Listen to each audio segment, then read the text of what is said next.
Olá, turma, vamos dar continuidade na aula de ferimentos, certo? Já vimos aqui, a gente finalizou com a parte do curativo de 3 pontos. Então, em relação às eviscerações, evisceração é um tipo de ferida que apresenta bordas irregulares e exposição das vísceras, ou seja, dos órgãos da região abdominal. Os cuidados que a gente deve ter: umedecer o local com soro fisiológico 0,9%, com o uso de compressa ou pano limpo, né? Na ausência de compressa, utilizar um pano limpo. E não tentar reintroduzir as vísceras, tá? Então, do jeito que a gente encontra essa vítima, né? A gente só realmente umedece o local com soro, passa um pano limpo, coloca compressas ao redor, certo? A gente não vai mexer nessas vísceras, né? Nesses órgãos internos do paciente. A gente não vai tentar reintroduzir, certo? Porque isso tudo vai ser feito no hospital, no centro cirúrgico, com a questão das técnicas assépticas, né? Para não ter o risco de contaminação ou reduzir o risco, tá?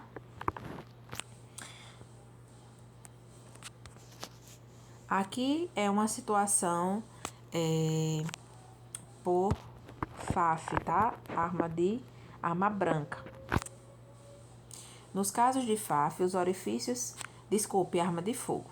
Nos casos de FAF, os orifícios de entrada e saída devem ser protegidos, enquanto que nos casos de armas brancas, né, que são facas, estiletes, estas não devem ser retiradas para não agravar o sangramento, né? Então, a gente tem que lembrar que, da mesma forma que os órgãos da vítima ficam expostos, a gente não vai reintroduzir, só umedece e passa um pano envolvendo. Quando é vítima por arma de fogo, a gente também faz um curativo ali compressivo, certo? Se for por arma branca, né, como tem aqui na imagem, uma faca, a gente não retira para não piorar o quadro de hemorragia, né, gerar uma hemorragia e agravar o quadro do paciente. Então, a gente, do jeito que esse paciente está aqui, essa vítima, a gente faz só, digamos assim, um curativo que faça com que essa faca ela permaneça ali, né? É como se fosse uma mobilização do objeto que está dentro da vítima para que durante o transporte esse objeto ele não se mova, né? Gerando uma lesão maior. Em relação às escoriações ou abrasões,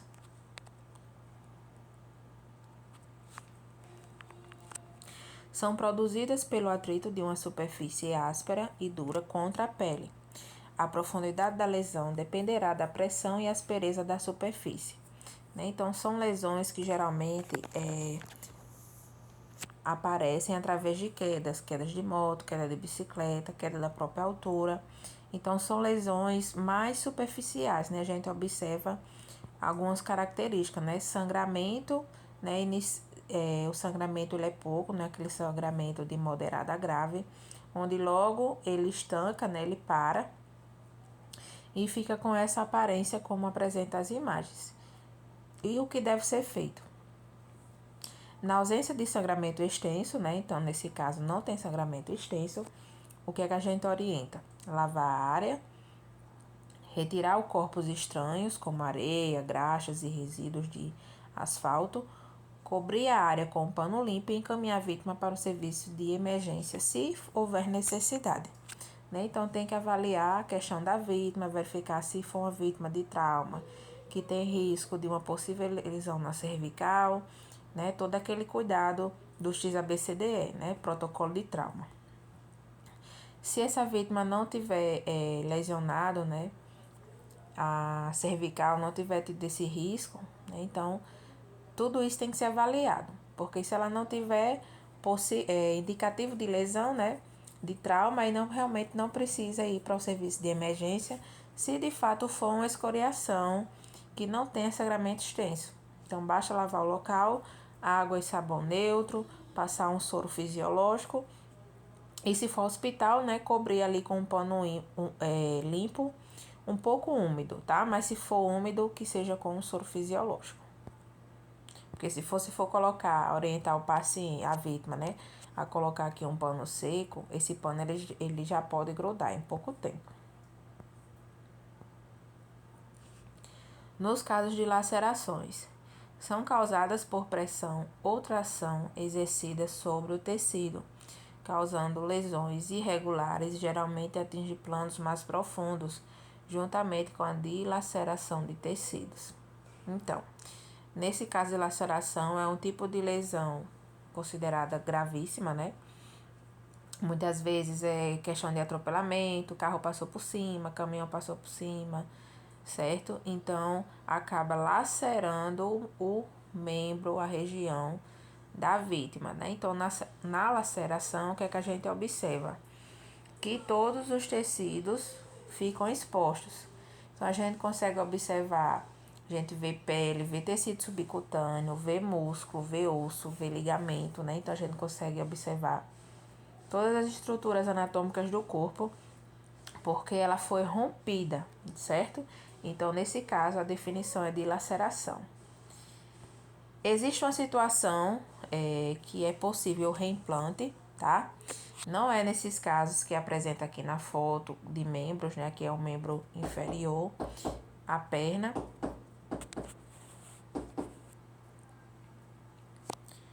Nesses casos que atingem membro superior, membro inferior, esse reimplante é mais difícil. Mas existe uma possibilidade de reimplante no caso de lesões isoladas de extremidades, por exemplo, dedos, tá?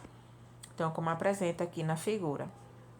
Maneira de preservar a parte amputada, envolvendo os dedos em uma gaze úmida, com soro fisiológico e colocando dentro de uma bolsa plástica, né?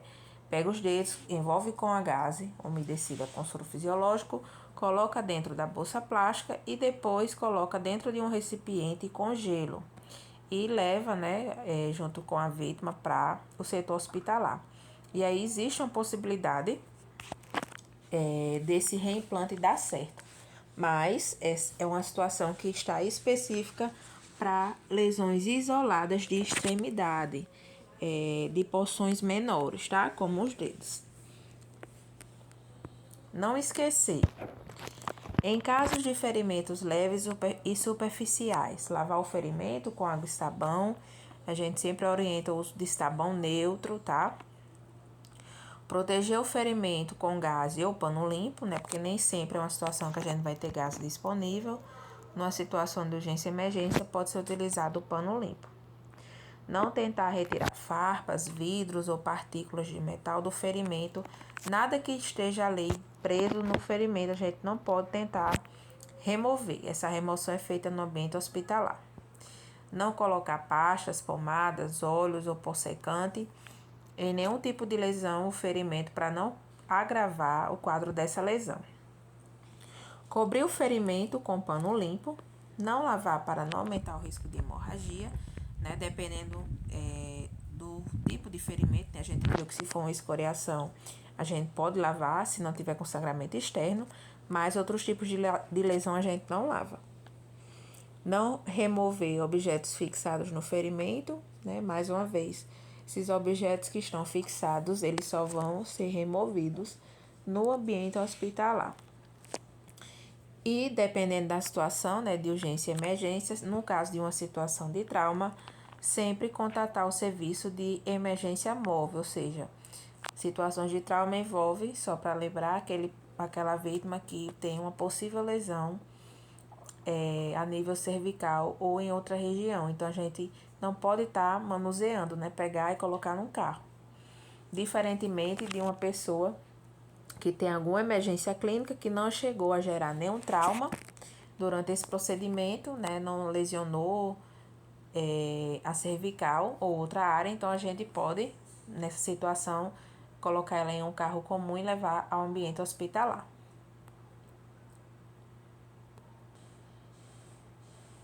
Agora vamos iniciar a parte de desmaios e convulsões. Qual o conceito de desmaio? Desmaio ele também é conhecido como síncope. perda de consciência temporária, diminuição significativa ou interrupção momentânea do fluxo sanguíneo para o cérebro. É a perda súbita e temporária da consciência e da força muscular, geralmente devido à diminuição de oxigênio no cérebro. Então, situações de desmaio, gente, é muito comum. Então, o ideal é que a gente sempre fique atento, né? Se vê que a pessoa já está caindo ali próximo de você, segurar para evitar um possível trauma. E, geralmente, a causa é justamente por essa redução de oxigênio. Mas existem alguns fatores que causam essa redução também de oxigênio. A pessoa pode ter uma alteração de pressão, pode estar ali com uma alteração grande a nível de glicose. Existe N fatores, né? Inclusive, pode ser até uma questão mesmo emocional, perda de algum familiar, ansiedade, né? Que pode gerar esse tipo de emergência clínica. Pode ser causado por emoções fortes, né? Medo, angústia, surpresa, hipoglicemia, ou seja, a glicose a níveis baixos, né? Nível inferior do que o normal. Calor excessivo, né? O calor ele também gera esse mal-estar e, consequentemente, pode gerar um desmaio. Em situações também de anemia, é muito comum a pessoa vive desmaiando, uma pessoa, né, muitas vezes não tem assim o peso adequado, ou até tem um peso considerável, mas de toda forma é anêmica, né? Porque questão de um peso bom não quer dizer que a pessoa esteja na ausência de anemia, só avaliando os exames para saber como realmente se apresenta, tá?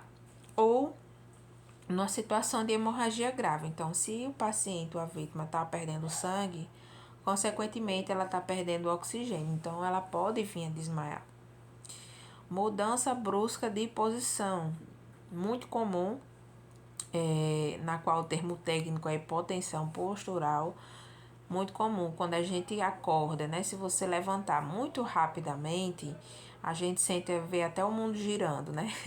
Então, tem que ter um cuidado, levantar aos poucos, certo? Primeiro senta, tá dormindo, primeiro senta para depois, espera um tempinho sentado para depois levantar, né? Então, algumas pessoas que têm problema de alteração de pressão, principalmente quem tem a tendência a ter pressão baixa, né, a hipotensão. Qualquer movimento brusco, essa pressão ela baixa mais ainda e aí pode gerar um desmaio. Aqui são alguns dos sintomas em relação ao desmaio e os seus termos técnicos. Sintomatologia clássica pré-desmaio, né? Então, o que a vítima sente antes de desmaiar, né? O pré-desmaio é chamado de lipotímia. Então, a vítima apresenta tontura, que são as vertigens, fraqueza muscular, que é a astenia, náuseas, enjoos, começa a enxergar pequenos pontos brilhantes, que a gente chama de escotomas, apresenta uma palidez excessiva e um cansaço extremo. Então, geralmente, quando a gente observa uma pessoa relatando, apresentando esses sinais, a gente já se aproxima dela porque é o pré-desmaio, né? Então, ela apresenta esses sintomas e desmaia. Em relação à conduta, ou seja, na iminência, na situação em que o desmaio está ocorrendo. A vítima em pé, a gente faz uma manobra de Heimlich. Essa manobra ela é utilizada tanto para situações de engasgo quanto para situações de desmaio, certo? A diferença é que no caso de desmaio, a gente vai para trás da vítima só para nível de controle, para que ela não caia ao chão, né? Ela vai cair, lógico, porque ela vai desmaiar, mas a gente vai estar atrás dela fazendo um controle, né? E descendo ela aos poucos para que ela não se machuque. No caso de engasgo, o início é feito da mesma forma, a diferença é que a gente vai pressionar essa região inicial do abdômen, que é a região epigástrica, mais popularmente conhecida como boca do estômago, certo? Então, a manobra é a mesma, né? Utiliza-se o mesmo nome, né? Manobra de Heimlich, mas a conduta é um pouquinho diferente. Então, quando a vítima está em pé, segurá-la para que ela não caia. Se possível, segure-a por trás. Então, o ideal é sempre segurá-la por trás, porque pela frente e pela lateral a gente não vai ter um controle bom. A gente vai acabar caindo com essa vítima, dependendo do peso. Então, o ideal realmente é ir para trás da vítima. Coloque ela, aí ela vai desmaiando, né? Então, você vai segurando ela. A gente faz um controle mentoniano, que é um controle, vou mostrar na prática para vocês. É o controle que a gente faz na região do queixo, que o termo correto do queixo é mento, tá?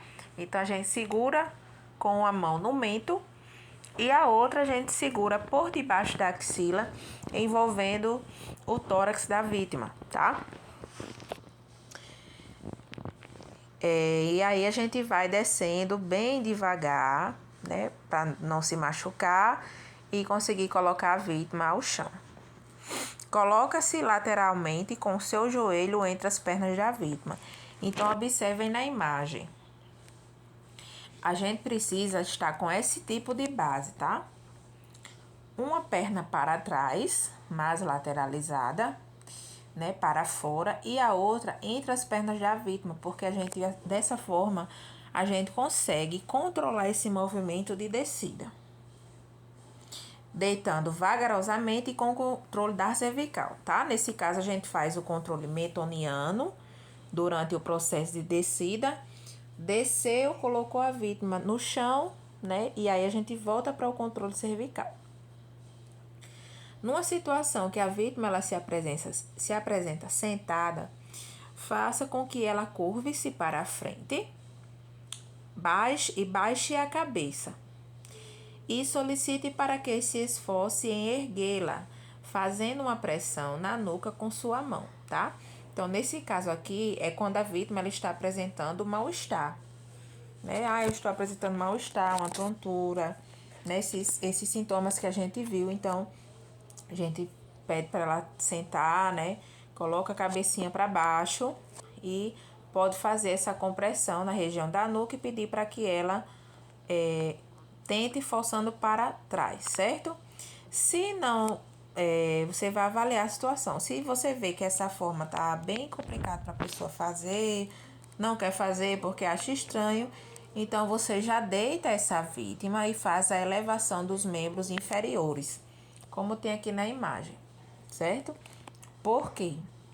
Quando a gente deita essa vítima e faz a elevação dos membros superiores, a gente tá oferecendo um aporte sanguíneo maior, porque quando eu elevo os membros inferiores, no caso, esse sangue ele vai ter um retorno mais rápido, tá? O retorno venoso vai ser mais rápido.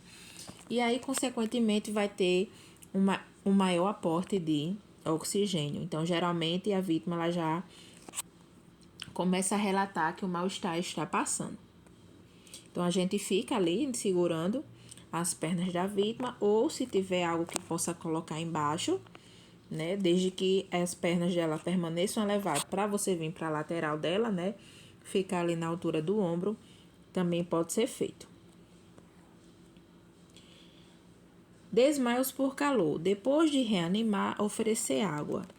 Então, a gente não pode oferecer água numa situação imediata de mal-estar, porque muita gente erroneamente faz isso. A pessoa começa, eu tô sentindo mal-estar.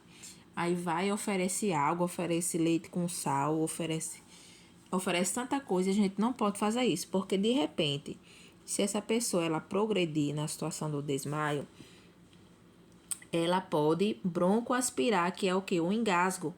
E aí não vai ser mais desmaio, né? Já vai ser outra intercorrência. Então, o ideal é que a gente não ofereça nenhum tipo de líquido, nem sólido, durante o processo que a vítima está apresentando mal-estar. Depois que passou o quadro de mal-estar dessa vítima, que essa vítima ela está estabilizada, ou seja, ela está apresentando uma melhora concreta, aí é que eu posso vir a oferecer água, tá?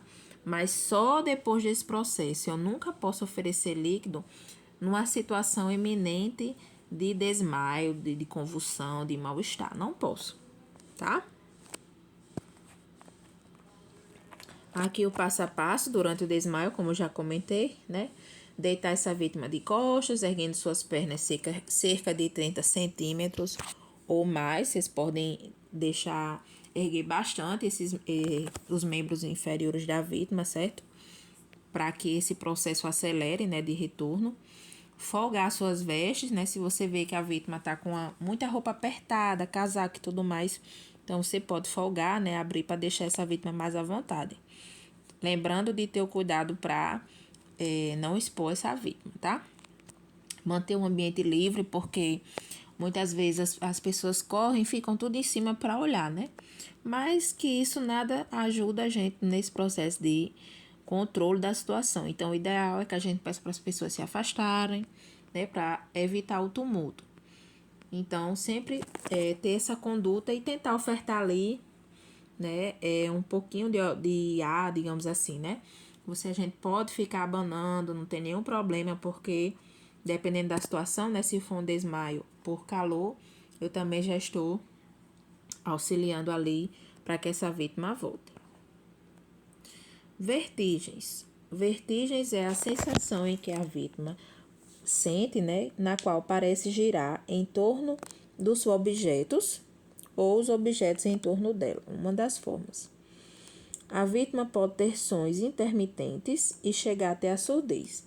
Então, geralmente, a vítima ela fica ouvindo sons, ela sente que está girando em torno dos objetos ou que os objetos estão girando em torno dela.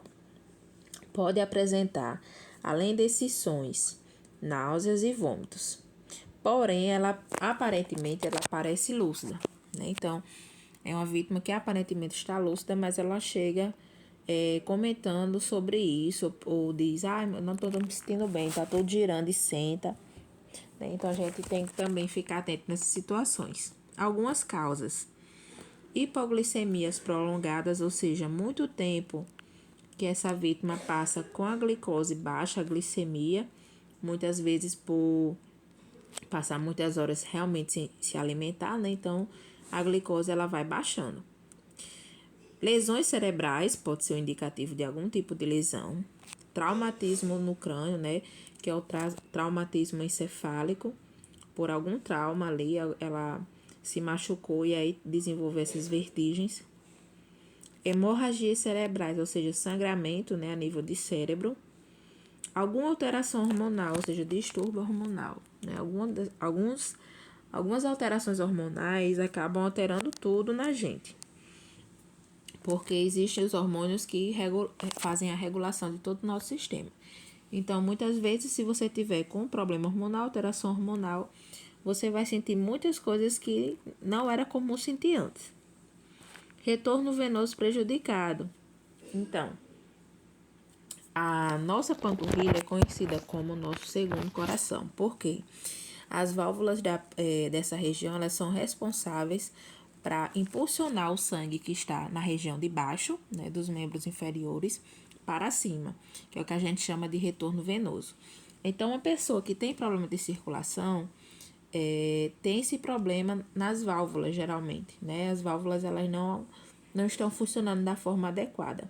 E aí acaba fazendo com que esse retorno venoso, esse retorno do sangue, seja prejudicado e, consequentemente, se o sangue não está circulando na quantidade que é para circular, né, na velocidade que é para circular, então a pessoa ela vai apresentar, assim, sinais de falta de oxigênio. Algumas manifestações, sensação de queda livre, a pessoa sente como se estivesse caindo ali de alguma região, náuseas e vômitos, presença de consciência, então a pessoa está consciente, certo? E angustiada também. Cuidados. Orientar-se para virar-se lateralmente, calmamente é um chamado. Então, quem tem problema de vertigem, né? Geralmente as pessoas que sentem essas alterações são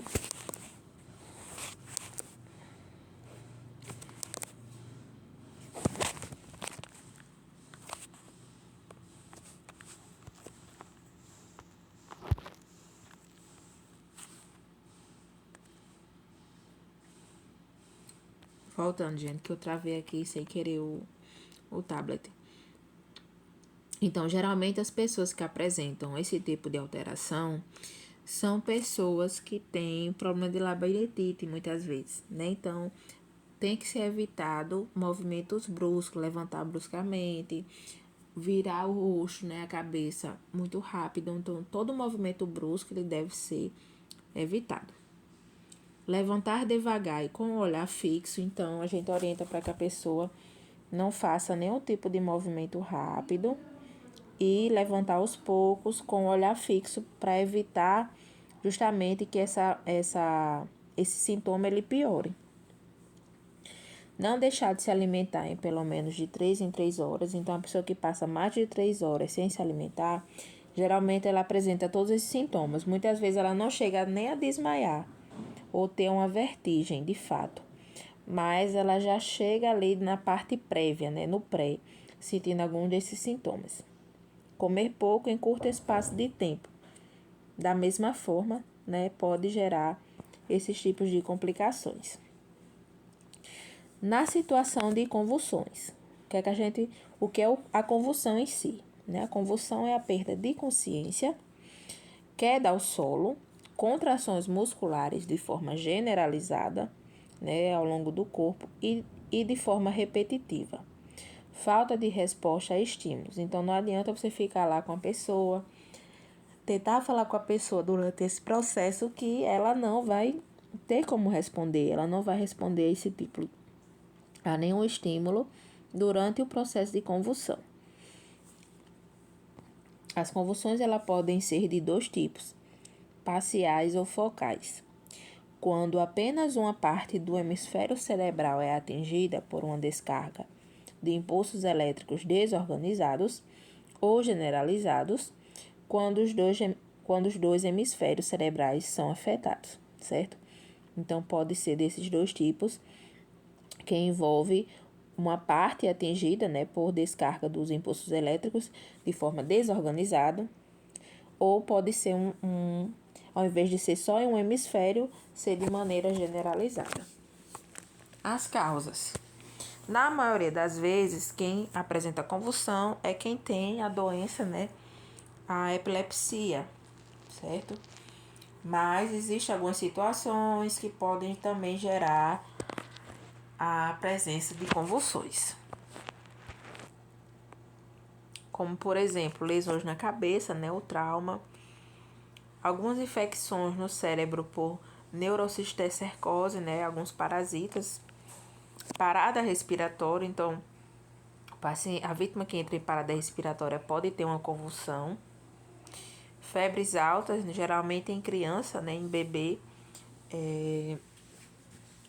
se pode apresentar convulsão em febres muito altas, né, a partir de 39,5. No caso de overdose, que é a dose excessiva de cocaína ou overdose por outra droga, tá? Overdose é a questão de uma dose excessiva de um tipo de droga, né? Mas existem várias. Então, pode também gerar esse problema. Observação. Quando o paciente apresenta mais de um episódio de crises convulsivas, parciais ou generalizadas, sem que se identifique uma causa óbvia, é reversível no caso de uso de drogas, febre ou alterações metabólicas. Sinais e sintomas: inconsciência, queda abrupta da vítima, salivação abundante, que o termo específico é a cialorreia, pode também apresentar vômito. Contração brusca e involuntária dos músculos, que são os espasmos musculares. Enrijecimento da mandíbula, travando os dentes e relaxamento dos esfíncteres, né? Os esfíncteres são os responsáveis por fazer o controle, ou seja, segurar, né? Abrir, iniciar o processo de eliminação e parar, tanto a nível de urina ou de fezes. Aqui algumas imagens explicando como a gente deve proceder. Então, no geral, o que é que a gente tem que fazer?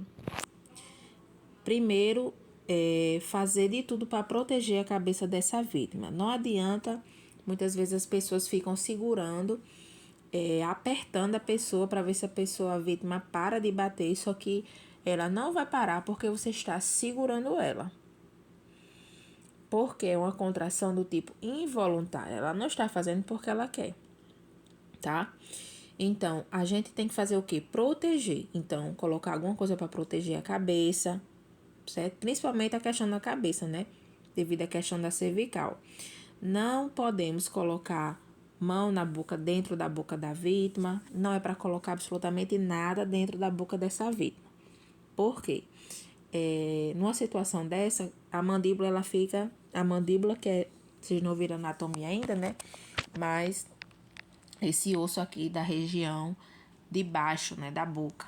Então, a gente não pode ficar, colocar a mão na boca dessa vítima ou colocar qualquer outra coisa, porque a mandíbula, ela fica enrijecida. Então, eu posso me machucar, né, e machucar essa vítima com algum objeto que eu estou colocando na boca. Então, não coloco nada na boca dessa vítima, coloco algo para proteger a cabeça da vítima, né, a fim de proteger também a cervical. Se essa vítima ela apresentar secreções na boca, eu tenho que lateralizá-la, como apresenta na imagem, para que ela não broncoaspire, ou seja, para que ela não se engasgue, certo? E aí, contar o tempo, né, que essa vítima está apresentando, fazendo as convulsões, ou seja, ela passou lá 1 minuto, 30 segundos, 40 segundos, se contraindo, né, se debatendo, e aí parou. Então, eu preciso monitorar, digamos assim, o estado dessa vítima, quantos segundos ela passou no processo de convulsão, se ela só teve um episódio ou teve mais de um episódio, e quanto tempo ela passou para voltar, digamos assim, né, voltar a ficar consciente. Porque quando a vítima está sentindo no processo de convulsão, ela não está consciente. Então, é interessante que a gente olhe essa questão desse tempo para orientar, né, essa vítima, quando retornar, procurar um serviço de urgência e passar as informações em relação ao tempo. Ou numa situação que essa vítima ela é socorrida por um serviço móvel, né, de urgência, a gente passar essas informações para os profissionais, tá? Então, a conduta, né, afastar os curiosos, afastar os objetos, colocar um pano na boca da vítima, afrouxar suas roupas. A questão de colocar um pano, gente, é só ao redor da vítima, porque geralmente ao redor da boca dessa vítima, porque ela vai eliminar a secreção só no sentido de quê? De não melar, né? A camisa, a blusa, enfim. Amparar a cabeça da vítima sem impedir seus movimentos, ou seja, eu vou apenas colocar algo para que ela não se machuque. Não vou ficar apertando a cabeça da vítima para que a cabeça dela fique parada, porque não tem como ficar. Virá-la de lado para que a saliva escorra pela boca, né? Para não ter a questão do engasgo, ela não broncoaspirar. Nunca colocar a mão na boca da vítima se estiver convulsionando. Nem colocar objetos como lápis, gravetos, talheres, né? Nada. Não há necessidade também de puxar a língua da vítima, né? Outro detalhe, que tem gente que fica, puxa a língua, né? Então, essa conduta a gente não pode fazer. Em crianças de 1 a 4 anos, a convulsão em geral é provocada por febre alta. Então, por isso que na criança a gente tem que ter um cuidado maior de não deixar essa febre aumentar.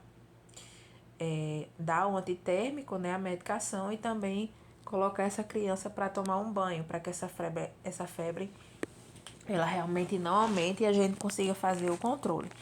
Lembrando que o banho, no caso da febre, é um banho com água em temperatura ambiente, não pode ser gelada, tá? Resfriar crianças febris com toalhas molhadas com água na temperatura ambiente, né? Então, eu posso dar o banho e também posso colocar compressas na região da testa, região de axila, na região de virilha, né? Para que ela perca o calor, né? E que essa febre ela se regularize. E providenciar o atendimento médico. Quando procurar o médico na situação de convulsão? a duração da convulsão for maior de 10 minutos, então quando uma convulsão ela dura mais de 10 minutos, já é indicativo de alguma lesão neurológica. Houver suspeita de trauma da cabeça, seja antes ou durante a convulsão, né? Então a pessoa pode ter tido um trauma antes e aí depois do trauma ela teve a convulsão, ou a pessoa no processo da convulsão caiu e bateu com a cabeça. Se esse paciente, essa vítima, né, apresentar dificuldade de respirar, né, dificuldade respiratória, em presença de consciência rebaixada, né, ou seja, a consciência ali, a vítima não está 100% consciente ainda, mas a gente consegue observar que ela está com a frequência respiratória diminuída, ou sendo este o primeiro episódio de convulsão, ou seja, a pessoa nunca teve convulsão na vida, né? Por exemplo, uma vítima com mais de 20 anos de idade e simplesmente teve essa emergência clínica. Então, tem que procurar um médico para fazer a investigação. Em relação ao pós-convulsão, né? No estado pós-convulsivo, a pessoa ela pode ficar perdida, confusa, desorientada. Então, é muito comum que essa vítima não saiba onde está, com quem está, o que foi que aconteceu, certo? Porque lembrem que a vítima que passa por convulsão, ela perde a consciência, né, de forma temporária. Então, ela não vai lembrar o que aconteceu, certo? Então, o ideal é que a gente acolha essa vítima, explique a situação da forma mais calma possível, né, para também ter sempre o cuidado na forma que vai falar, para não deixar, não assustar também, né? Então, a gente tem que saber como falar com essa vítima. Colocar a vítima em posição de recuperação, palavras sem nexo, né? Então, muitas vezes essa pessoa ela pode começar a falar coisas que não sem sentido, sair caminhando sem direção, porque ela não está entendendo nada do que aconteceu, né? Não sabe nem realmente onde está. Então, a gente precisa orientar essa vítima. O sangue que aparece na saliva ou na boca é decorrente da mordedura na língua. Então, muitas vezes a pessoa diz, tá espumando aqui sangue. Então, às vezes a gente vê uma espuma meio rosa, puxado para um rosa, ou a gente vê realmente ela mais vermelha mesmo, porque a gente observa que é sangue, tá? Mas não é que ela vomitou o sangue. É justamente decorrente das contrações que ela teve ali no processo da convulsão e acabou machucando a língua, tá? E aqui são as referências que depois vocês podem dar uma pesquisada, né? Ver detalhes a mais em relação a esses tipos de emergências.